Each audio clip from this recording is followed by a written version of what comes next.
அகிலம் நியூஸ் சொந்தங்களுக்கு வணக்கம். இன்றைய காலை நேர தலைப்பு செய்திகள். உள்ளூராட்சி மன்ற தேர்தலை எந்த ஒரு சந்தர்ப்பத்திலும் நடத்துவதற்கு தாம் தயாராக உள்ளதாக தேர்தல் ஆணையாளர் நாயகம் சமன் ஸ்ரீ ரட்நாயக்கா தெரிவித்துள்ளார். வாக்காளர் பட்டியலை டிஜிட்டல் மயமாக்கும் நாடளாவிய வேலை திட்டம் ஆரம்பிக்கப்பட்டுள்ளது. பெயர்களை அச்சிடல் முறையில் பெறுவதற்கு பதிலாக 14,000 கிராம அலுவலர் பிரிவுகளை உள்ளடக்கும் வகையில் இந்த டிஜிட்டல் பதிவேடு தயாரிக்கப்பட்டு வருகிறது. காகிதத்தில் தரவுகளை பதிவு செய்வதற்கு பதிலாக இணையவழி தொழில்நுட்பத்தை பயன்படுத்தி டிஜிட்டல் பெயர் பதிவேடு தயாரிக்கப்படுகின்றது.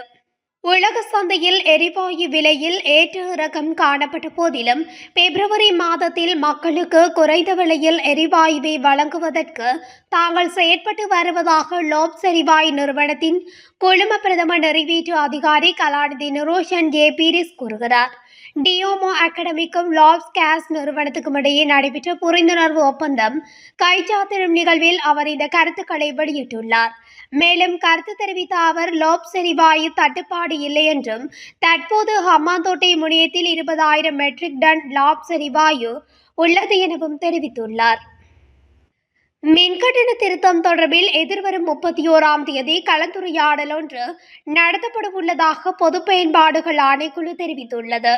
திருத்தப்பட்ட மின்சார கட்டண சலுகையை பொதுமக்கள் முறையாக பெறுகிறார்களா என்பது குறித்து ஆராய்வதற்காக இந்த கலந்துரையாடல் முன்னெடுக்கப்பட உள்ளது. இலங்கை வர்த்தக சபை, வர்த்தக மற்றும் உரிமையாளர்கள் சங்கம், இலங்கை தேசிய தொழில்துறை சபை, கட்டுமான தொழில் சபை மற்றும் கூட்டு ஆடை சங்கங்கள் மற்றும் மன்றம் ஆகியவை கலந்துரையாடலுக்கு அழைக்கப்பட்டுள்ளதாக ஆணைக்குழுவின் நிறுவன தொடர்பான பணிப்பாளர் ஜேநாத் ஹேரத் தெரிவித்துள்ளார். 2024-2025 ஆண்டுக்கான காப்பது சாதாரண தர பரீட்சைக்கான நேர அட்டவணை இலங்கை பரீட்சை திணைக்களத்தால் வெளியிடப்பட்டுள்ளது. அதன்படி சாதாரண தர பரீட்சை நாடளாவிய ரீதியில் எதிர்வரும் மார்ச் 17ஆம் தேதி ஆரம்பமாகி மார்ச் 26ஆம் தேதி நிறைவடையும் என அறிவிக்கப்பட்டுள்ளது. இலங்கை பரீட்சை திணைக்களத்தின் www.dunets.lk என்ற உத்தியோகபூர்வ இணையதளத்துக்கு பிரவேசித்து பரீட்சைக்கான நேர அட்டவணையை பதிவிறக்கம் செய்து கொள்ள முடியும் என பரீட்சைகள் திணைக்களம் அறிவித்துள்ளது.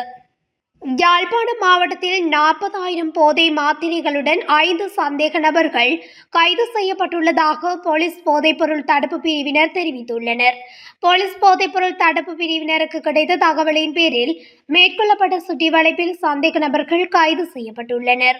கைப்பற்றப்பட்ட போதை மாத்திரைகளின் மொத்த பெறுமதி 80 லட்சம் ரூபாய் என தெரிவித்துள்ள நிலையில் மேலதிக விசாரணைகள் இடம்பெற்று வருகின்றது.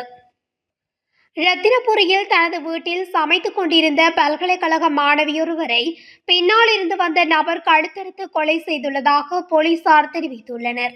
குறித்த சம்பவம் நேற்று அளப்பட போலீஸ் எல்லைக்குட்பட்ட தெல்லப்பட பிரதேசத்தில் இடம்பெற்றுள்ளது. இந்த சம்பவத்தின் போது கல்லடி பல்கலைக்கழகத்தில் கல்வி கற்கும் 29 வயதுடைய தெல்லப்பட பிரதேசத்தைச் சேர்ந்த யுவதியை உயிரிழந்துள்ளார். இதன்போது கொலையாளி சம்பவ இடத்திலே விஷம் குடைத்து விட்டு ஓடிய போதும் அருகில் இருந்த வயலின் நிலை தடுமாறி விழுந்துள்ளார். இதனையடுத்து கிராம மக்கள் அவரை ரத்தினபுரி வைத்தியசாலையில் சிகிச்சைக்காக அனுமதித்துள்ளனர். 32 வயதுடைய குறித்த இளைஞன் மாணவியின் சக மாணவன் என்பதோடு அனுராதபுரம் பகுதியைச் சேர்ந்தவர் ஆவார். கிளிநொச்சி கண்ணகி நகர் பகுதியில் குளவிக்கொட்டுகையிலுக்கான 8 மாணவர்கள் உட்பட 16 பேர் வைத்தியசாலைகளில் அனுமதிக்கப்பட்டுள்ளனர். குளவிக்கொட்டுகையிலுக்கான 16 பேரும் தர்மபுரம் பிரதேச வைத்தியசாலையில் அனுமதிக்கப்பட்ட நிலையில் அவர்களில் ஒருவர் ஒவ்வாமை ஏற்பட்டமையினால் கிளிநொச்சி மாவட்ட வைத்தியசாலைக்கு மாற்றப்பட்டுள்ளதாக வைத்தியசாலை தகவல்கள் தெரிவிக்கின்றன. வீதியா சென்று கொண்டிருந்த போது குறித்த பகுதியில் உள்ள குளவிக்கூடொன்று கலைந்து குறித்த மாணவர்களையும் வீதியில் சென்ற பொதுமக்களையும் தாக்கியுள்ளதாக தெரியவந்துள்ளது. நாடாளுமன்ற எதிர்க்கட்சியை வலுப்படுத்தல் தொடர்பான முக்கியமான கலந்துரையாடல் ஒன்று எதிர்க்கட்சித் தலைவர் சஜித் பிரேமதாச தலைமையில் நேற்று காலை நடைபெற்றுள்ளது. நாடாளுமன்றத்துக்கு உள்ளேயும் வெளியேயும் மக்கள் குரலை மேலும் மேலோங்க செய்து வலுவான எதிர்க்கட்சியை கட்டியெழுப்பும் நோக்கில் குறித்த கலந்துரையாடல் இடம்பெற்றுள்ளது. இதில் எதிர்க்கட்சித் தலைவர் சஜித் பிரேமதாச தலைமையில் எதிர்க்கட்சியைச் சேர்ந்த கட்சி தலைவர்கள் கலந்து கொண்டு தங்கள் கருத்துக்களை முன்வைத்துள்ளனர். இலங்கை தமிழரசு கட்சியின் மூத்த தலைவர்களில் ஒருவரும் முன்னாள் நாடாளுமன்ற உறுப்பினருமான மாவி சேனாதிராஜா காலமாகியுள்ளார். மாவை சேனாதிராஜா நேற்று தனது 82வது வயதில் உயிரிழந்துள்ளார்.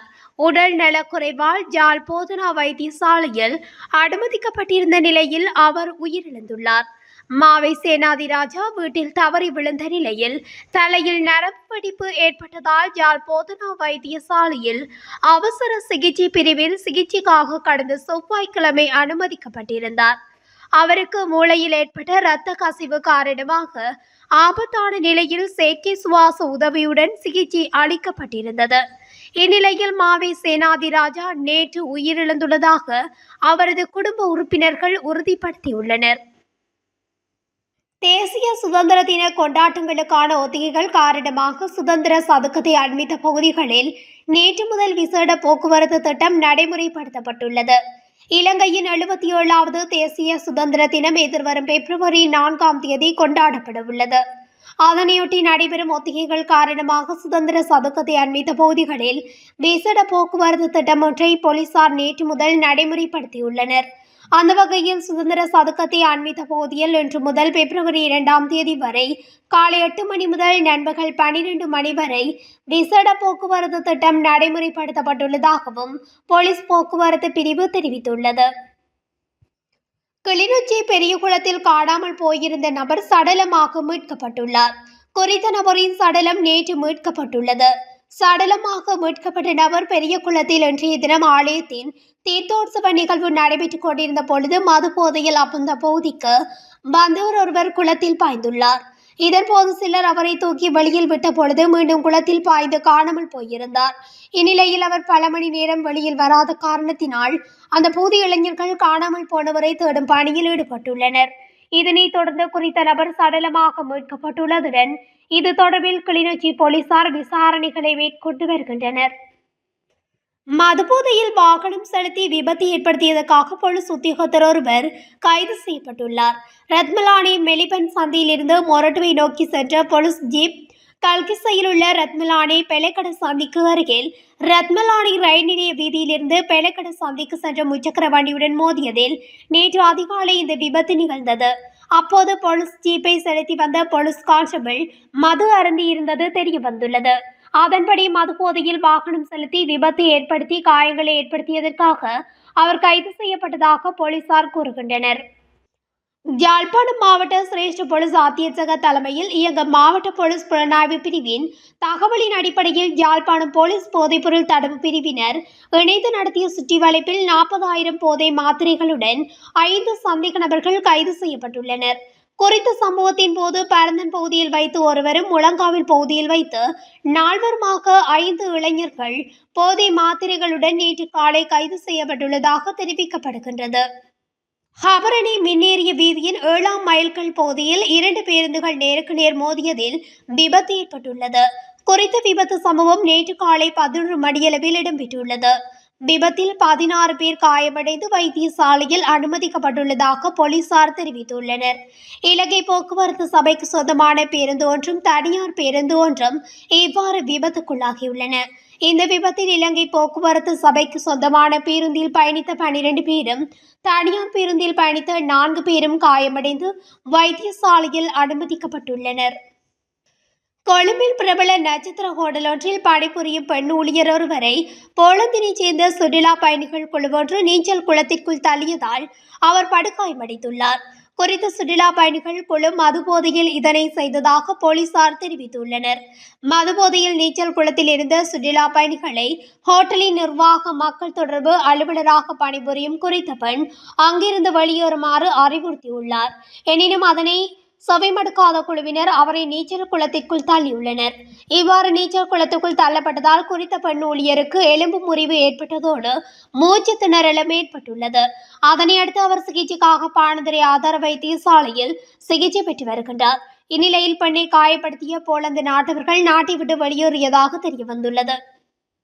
இத்துடன் இன்றைய காலை நேர தலைப்பு செய்திகள் நிறைவடைகின்றன. தொடர்ச்சியாக செய்திகளை அறிந்து கொள்ள அகிலம் நியூஸ் ஊடகத்துடன் இணைந்திருங்கள். நன்றி, வணக்கம்.